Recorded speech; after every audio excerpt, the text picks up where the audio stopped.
The average online shopper spends over $1,400 a year on purchases they didn't plan to make. Not gifts, not needs, just things. And you've probably never once budgeted for a single dollar of it.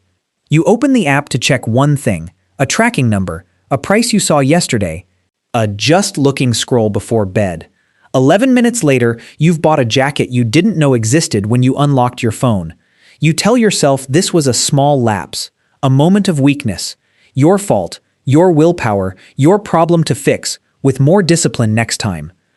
Here's the problem. You are blaming yourself for something that was engineered by a room full of people whose entire job was to make sure that exact 11 minutes happened. Impulse online shopping is not a personal failure. It's a supply chain. And the product it manufactures is you, buying something you didn't plan to buy, inside a checkout window designed to close before your brain catches up. Once you see the difference, everything about why you keep doing this and what actually stops it starts to make sense. Let's start with what you're actually up against. A large e-commerce platform doesn't have one team working on this. It has several, and each one owns a different 5 seconds of your attention. One team owns the homepage feed, deciding what you see first based on what stopped your scroll last time. Another owns pricing psychology, deciding whether a number ends in 99 and whether a strike-through price sits next to it. Another owns urgency messaging, deciding when only 2 left appears and whether it's even true. Another owns the checkout flow, measured on one metric alone, how many steps stand between add to cart and order confirmed. And another owns re-engagement, whose entire job is getting you back into the app within 48 hours, whether or not you have any reason to return. Each team is small, each one is quietly excellent at its narrow job, and none of them ever has to answer for what happens to your bank account when all 5 succeed on the same afternoon. Watch how it actually plays out. You open the app at 11:40 p.m. to check a tracking number, so the homepage team's job is already done before you even see it, because the feed loads before you can back out. The pricing team has already decided that jacket shows a strike-through price, $128 crossed out, $89 underneath, even though it sold at $89 most of last month too. The urgency team has already decided selling fast, 4 left, appears the moment you linger on the image for more than 3 seconds. The checkout team has already made sure your card, your address, and your size are all pre-filled, so the entire purchase takes 2 taps. And the re-engagement team already sent you the push notification that got you to open the app in the first place. 5 teams, 5 separate jobs, and you experienced all 5 as a single, seamless decision that felt entirely like your own idea. Now here's where the naive picture breaks down. You think the expensive part of an impulse purchase is the item. It isn't. The item is often close to break even, sometimes sold at a loss. The expensive part, the part that actually makes the money, is the machinery built to shorten the distance between want and buy to something smaller than the time it takes you to think twice. Product recommendation engines alone can cost a mid-sized retailer anywhere from $50,000 to over $500,000 a year to license and tune. A/B testing runs constantly in the background, testing dozens of button colors and headlines on the same page at once, and the losing versions simply vanish, never shown to you again. One-click checkout, the kind that skips re-entering your card, has been shown in retailer case studies to lift conversion rates by double digits over a standard multi-step checkout. That's not a convenience feature. That's friction removal as a revenue strategy. And friction removal is exactly what a shopper trying to build a pause needs less of, not more. So let's talk about the 2 kinds of purchases you actually make. Picture every item added to a cart falling into one of 2 futures. In the first, you researched it, compared alternatives, slept on it, and bought it because you actually wanted it and could afford it. In the second, you saw it once, felt a small spike of desire, and bought it inside 90 seconds, before the feeling had time to fade on its own. Which purchase is more valuable to the platform? The second one, by a wide margin. The considered purchase has to compete against every other retailer you might check. The impulse purchase never competes against anything because you never opened a second tab. Most unplanned online purchases, in some surveys well over half, happen in a single mobile session with zero comparison shopping, No second tab, no price check on another site, no let me look at reviews first. Just a scroll, a spike of want, and a tap. You weren't beaten by a better product. You were beaten by a faster path to checkout than your own hesitation could survive. This is why platforms don't actually want a careful, deliberate shopper who buys twice a year exactly what she needs. A store full of careful shoppers has to compete purely on price and inventory, the hardest, lowest margin way to run a retail business. What they want is a shopper whose decisions happen faster than her own judgment can weigh in.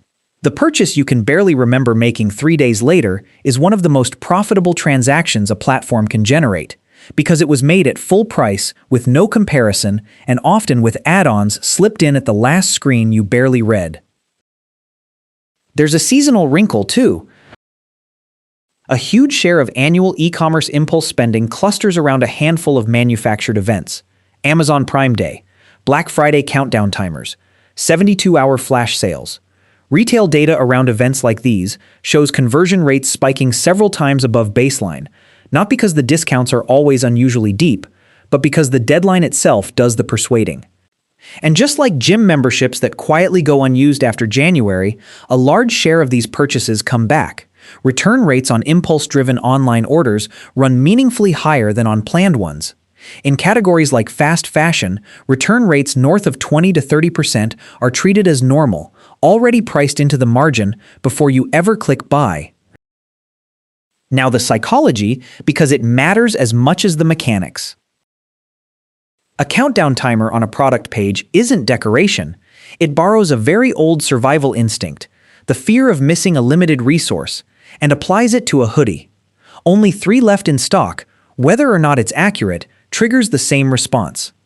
14 people are viewing this, or bought 6 times in the last hour, borrows a different instinct, the assumption that a crowd knows something you don't. Personalized recommendation feeds do something subtler.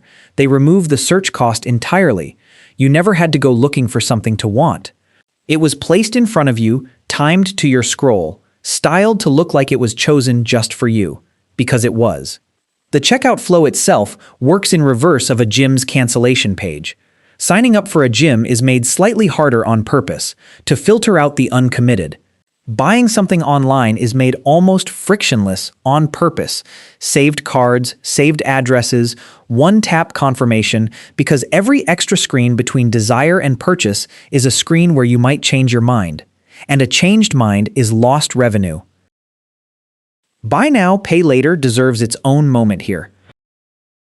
Services like Klarna and Afterpay have quietly become one of the most effective impulse tools ever built. Splitting a $200 purchase into 4 payments of $50 doesn't change the total cost. It changes how the cost feels in the moment of deciding, and that feeling is the entire product. Usage has grown sharply over the past several years. Industry surveys have repeatedly found that a large share of users report spending more than they would have otherwise, and a meaningful share report missing at least one payment.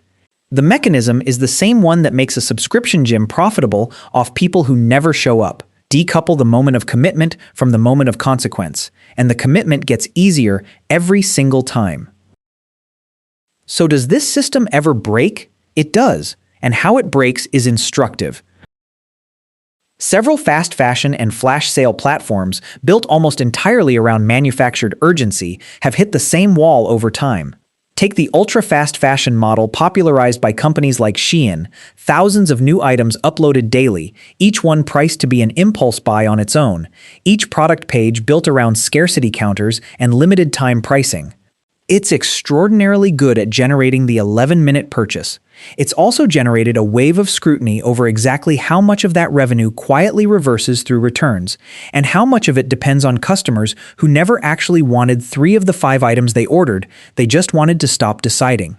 Customer acquisition costs climb across the industry as the cheap, easy attention runs out. Return rates and chargeback rates stay stubbornly high because the purchases were never fully considered in the first place.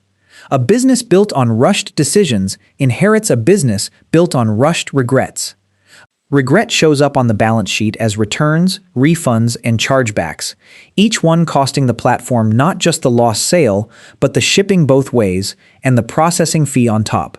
The sales spike on a flash sale day tells you nothing about whether that revenue survives contact with a 30-day return window. Here's the mechanical core of the problem, in plain terms. Your impulse spending in any given month is roughly the number of friction-removed moments you're exposed to, times your average basket size in that moment, minus whatever pause you manage to insert before the checkout button. Reduce any one of those three variables, and the total drops. Most people attack the middle one. They tell themselves to just want less, to have more willpower, to feel less desire. That's the hardest variable to move, and the one the entire system is built to overpower. The two variables that actually respond to deliberate action are the first and the third: how many friction-removed moments you're exposed to, and how much pause you insert before checkout. Cutting exposure is a checklist, not a mood. Delete the saved card. That single step is the one the checkout team spent the most money removing, so putting it back is the highest leverage move you can make. Turn off push notifications from every shopping app. Each one is a moment of desire delivered on their schedule instead of yours. Stop opening the recommendation feed when you're bored. It's a search you didn't need to run, personalized and ready to convert the second you scroll it. Inserting pause is just as mechanical. Here's the one rule worth screenshotting. Wait 24 to 48 hours between adding an item to your cart and completing checkout. No exceptions, no, just this once. It works because it reintroduces the one thing the entire industry has spent its budget removing: time. Somewhere between a third and half of items left sitting in a cart for even a single day are simply never purchased, not because the shopper forgot, but because the urgency that got the item into the cart in the first place has a shelf life measured in minutes, not days. A countdown timer only works while it's counting down. Once it expires unwatched, so does most of the desire it created. Make the rule mechanical, not willpower-based. Add the item to the cart, then close the app. Don't open the app again until the timer's actually up, not when you feel ready. If you're still thinking about it in 48 hours, you buy it, no second guessing. That's not a moral victory. It's not you proving you're strong enough to resist. It's just data. It tells you which purchases were actually yours. None of this means never buying anything online, the same way understanding a gym's economics doesn't mean never joining one. It means learning to tell which purchases were yours, made on your timeline, for reasons that will still make sense to you next week, and which purchases were manufactured on someone else's timeline by a system whose entire budget was built around making sure you never noticed the engineering. The item sitting in your cart right now isn't asking whether you need it. A whole department already answered that question for you and got paid to make sure the answer felt like it was yours. So the next time you check out in under 2 minutes on something you opened the app to avoid, don't ask what's wrong with your self-control. Ask which team's 5 seconds you just lost to, and whether you'd have made the same decision if the countdown clock hadn't been running.